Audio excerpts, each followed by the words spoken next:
I took notes on my iPhone. So I was part of the group that focused on institutional use of local and also the regulatory and financial framework to support local food systems. We had a very lively discussion, as you might have guessed that we did, about the definitions around the Kentucky Proud program and whether they dilute the brand because they are too inclusive of food that is produced in Kentucky, or whether they are just right and need only to be communicated a little bit better to consumers. We did not reach a conclusion on that point, although there were some very strong sentiments expressed, particularly those who advocated for maybe a bifurcation of the brand so that there would be a component of Kentucky Proud that was focused just on food that was produced in the state of Kentucky, and a group of Kentucky Proud participants who just process any food in Kentucky regardless of its origin. We also talked fairly extensively about resources that are available for various types of folks, whether they're beginning farmers. There was some discussion about what it means to be a true beginning farmer and what that means for the resources that are available to you. There was some really good conversation around the idea that most beginning farmer programs require you to actually have quite a bit of experience and potentially some resources like land and money to offer as part of a deal. And that perhaps that is an impediment to folks who are just getting started in their career as a farmer. We also talked pretty extensively, as you might guess, about the role of the value chain coordinator. So these are folks like Ashton Wright and Sarah Fritchner, Shannon Connolly, who's a new addition to the Louisville Farm to Table program, and folks who are in the business of building relationships, a lot like traditional economic development, helping people grow their business as farmers, but also folks who are engaged in other aspects of the food system, helping them grow their business around local food. And so there are some great resources being dedicated to value chain coordinators in Kentucky. There are some great resources being deployed at the federal level to support those efforts on a more local level. So we had a really good conversation about scaling the people component of network facilitation for local food systems. We also talked about the role of cooperative extension. And so what I can say about that is that Extension is a huge partner in food systems development. They're a fabulous technical resource provider. They know the farmers in their community. Oftentimes, and I think Ashton would agree with this, with the Louisville Farm to Table program, we look to Extension to introduce us to new farmers that we can help either get into the idea of local food production or expand their local food production and reach new markets. And so we really value that. And so there was some conversation about whether Extension could play a bigger part in that conversation, and we definitely think that there are opportunities there. We talked about the role of institutions, including food banks, in moving more local food into the food network. And Stephanie, you talked a lot about Glean Kentucky as being a part of that, and that is definitely one avenue that we're seeing around the country that people are exploring as a way to connect farmers and their crops, maybe that aren't suitable for harvest as firsts or maybe even seconds, to get that food into the system and to realize some value for those farmers. We talked about the fragility of farmers, and I want to spend just a little, maybe an extra minute on this. There was an article published in The Guardian recently, I think it was today, and I'm glad you brought this up because I actually was sitting up in the audience reading this as we were going through the first set of presentations this morning, just kind of skimming, paying attention to everyone, but multitasking because that's what my life requires. And the article talked about how farmers have the highest suicide rate of maybe any profession and double the suicide rate of veterans. Right, that's really a downer.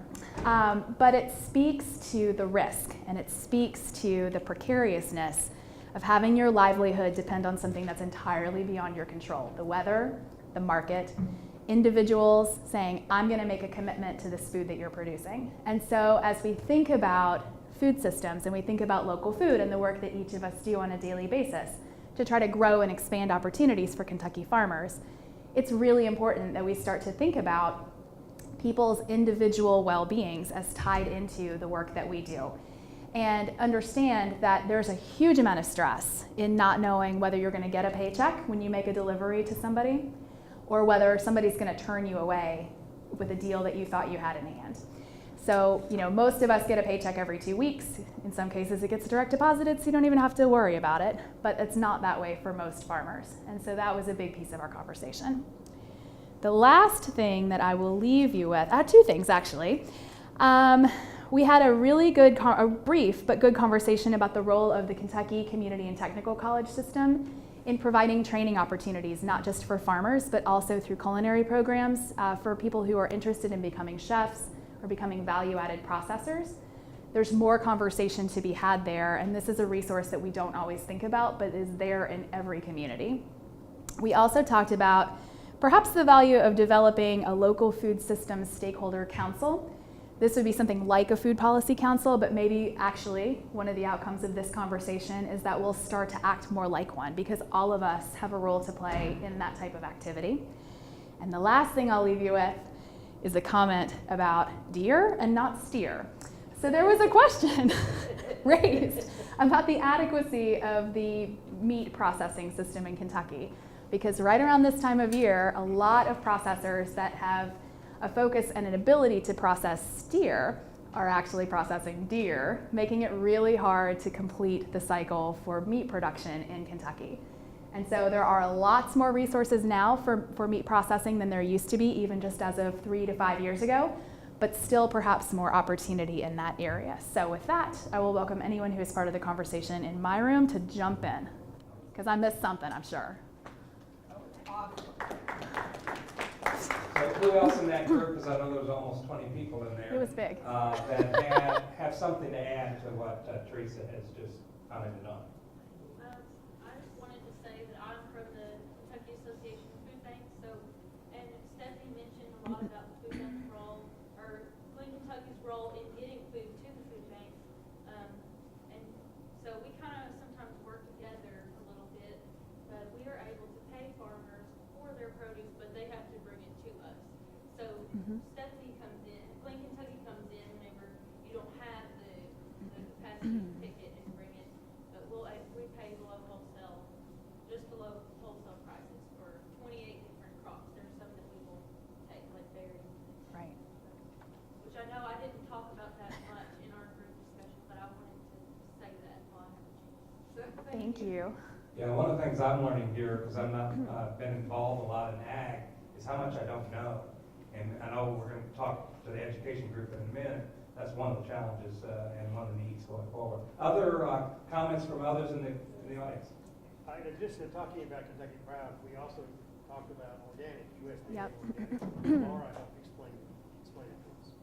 Yeah, and there was I'm glad you brought that up, Hank, because as part of our conversation about dilution, the question of organic standards came up, and the dilution of that designation from foods coming into the country from other places that may not have such strict standards is becoming a bigger and bigger issue.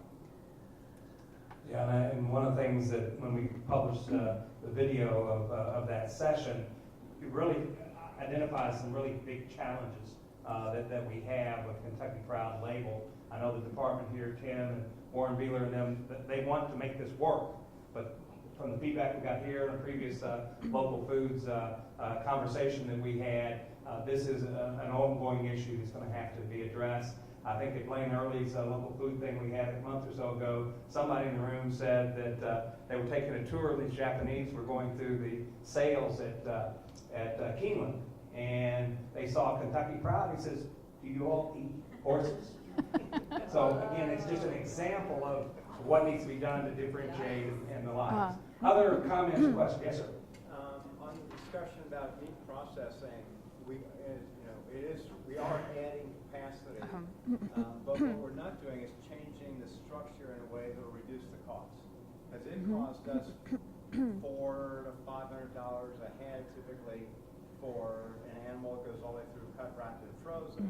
And in big commercial operations, it's $100 or less by the time they get payments for the byproduct. And so that makes it very difficult for us to compete when we go into the head-to-head competition at retail. Yep. Other comments? It was a great group. Good job, thanks for leading. Do you have one more comment? One more. The need for a better distribution system. Yes. Particularly for the counties that are the third layer out from the two big cities. Yep. Right.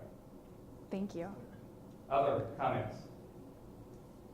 If not, we'll move on to our third group and then we'll open up.